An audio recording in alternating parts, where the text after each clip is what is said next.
नमस्कार, आप देख रहे हैं 9 भारत समाचार। नमस्कार, आप देख रहे हैं 9 भारत समाचार। मैं हूं नेहा राठी। आइए देखते हैं आज की बड़ी खबर। राजधानी शिमला के ऐतिहासिक रिज मैदान पर मंगलवार को कांग्रेस ने राष्ट्रपिता महात्मा गांधी की प्रतिमा के समक्ष लोकतंत्र बचाओ सत्याग्रह का आयोजन किया। मौन धरने के दौरान कांग्रेस कार्यकर्ताओं ने चरखा चलाकर विरोध जताया और केंद्र सरकार पर लोकतांत्रिक संस्थाओं को कमजोर करने का आरोप लगाया। कांग्रेस के इस सत्याग्रह में शिमला शहरी और ग्रामीण इकाइयों के पदाधिकारियों सहित बड़ी संख्या में कार्यकर्ताओं ने भाग लिया।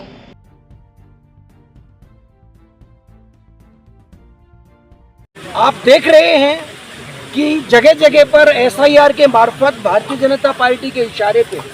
इलेक्शन कमीशन ऑफ इंडिया लगातार करोड़ों भारत के नागरिकों को वोट के अधिकार से वंचित करता जा रहा है। आपने पिछले दिनों एक प्रकरण और देखा कि मध्य प्रदेश में कांग्रेस की राज्यसभा प्रत्याशी सुश्री मीनाक्षी नटराजन जी, जो एक गांधीवादी विचार के साथ इस देश में आगे बढ़ रही है, जो चरखा और सूत काट के खुद अपने कपड़ों निर्मित करके पहनती है, ऐसी महिला को राज्यसभा में जाने से रोकने के लिए इलेक्शन कमीशन ऑफ इंडिया के पास न मीनाक्षी नटराजन जी के खिलाफ कोई एफआईआर मिली, न वो सजा याफ्ता है, न किसी नोटिस का संज्ञान कोर्ट ने लिया था। इसके बावजूद उनका नामांकन उस आरओ के द्वारा रद्द किया गया जिस आरओ के पास उसको रद्द करने की ताकत भी नहीं है। इलीगल तरीके से उनका नॉमिनेशन रद्द करने के बाद इलेक्शन कमीशन ऑफ इंडिया ने कोई संज्ञान नहीं लिया और सुप्रीम कोर्ट ऑफ इंडिया ने भी हस्तक्षेप करने से इनकार कर दिया। आज आप जगह जगह पे देखते हैं कि हमारा लोकतंत्र पहले वोट चोरी के मार्फत,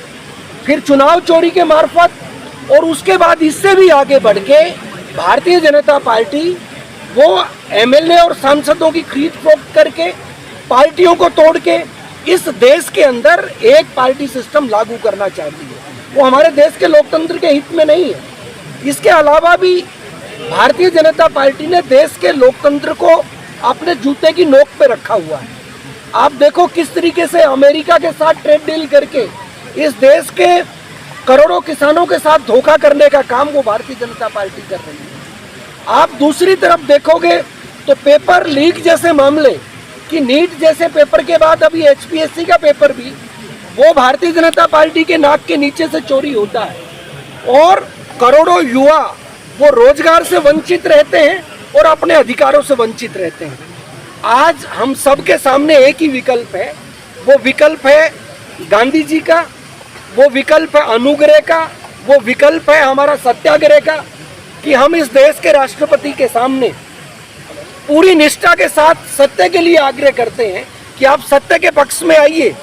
आज भारतीय जनता पार्टी की बी टीम के रूप में इलेक्शन कमीशन ऑफ इंडिया जो उसकी फ्रंटल ऑर्गेनाइजेशन के तौर पे खेल के गलत काम इस देश में कर रहा है, उसको रोकने का काम कीजिए। आज करोड़ों करोड़ों युवाओं को जो रोजगार से वंचित रखने का षड्यंत्र वो पेपर लीक के मार्फत भारतीय जनता पार्टी करती है, तो आप उसमें हस्तक्षेप करिए और एक ट्रेड डील जो अमेरिका के साथ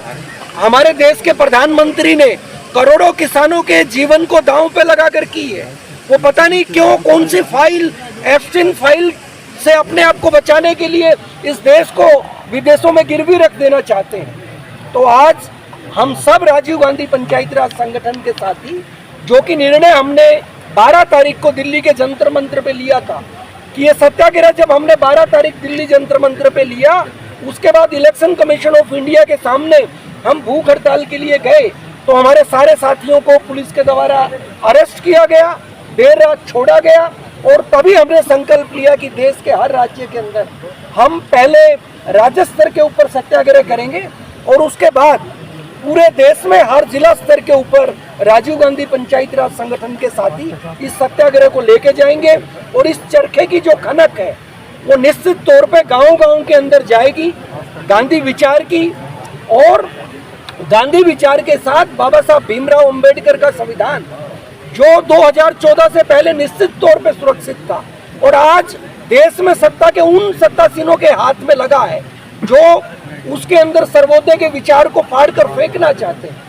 जो यहाँ के नागरिक को सिर्फ वोटर तक सीमित रखना चाहते हैं अपितु उसको मालिक नहीं बनने देना चाहते। तो बाबा साहब भीमराव अंबेडकर के उस संविधान को बचाने के लिए हम सबके नेता नेता प्रतिपक्ष राहुल गांधी जी लगातार देश भर का दौरा करके भारतीय जनता पार्टी की गलत नीतियों को लोगों के सामने उजागर करने का काम कर रही है। आज हम हमारे नेता राहुल गांधी जी के साथ आगे बढ़ते हुए